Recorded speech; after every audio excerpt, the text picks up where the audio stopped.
Эми ошол жерде айылдагы элдерде кызыктуу суроо болуп атат да.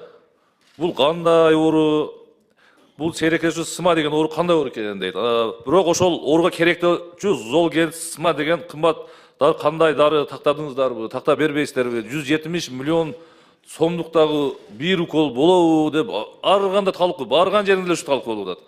Ушул жөнүндө бир жакшы айтыңызчы, мына угуп турайлы. Бул оору боюнча бизде маалыматыбыз бар, бирок ушул дары боюнча бизде жок болгондуктан, кымбаттары башка мамлекетте болгондуктан акча чогултуп, ошол жактан алганга туура келди. Ал эми биз ошол мамлекеттерге кайсы жерге бара турган болсо дагы министрдин атынан кат жазып, жардам берип катарды жөнөтөбүз посольствого.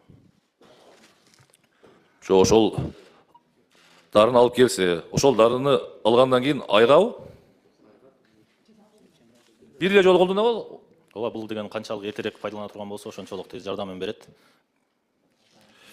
Эми жардам берет деп кой отура бербестен, ар дайым эле мындай акча чогула бербейт. Өзүңүздөр көрүп турасыздар. Азыр мына орозо айына туш келип калып, как раз орозо битирлерди ошол жака салышты. Массалык түрдө салды. Эгерде жөнөкөй мезгилде кыйын мындай сумма чогултуш, өтө кыйын. Ошон үчүн Кудай сактасын, эми оору айтып келбейт экен, шифасын берсин жаш бөбөктөргө. Бирок даяр туруп, жеңилирээк бир жолдорун карап койсоңуздар жакшы болот.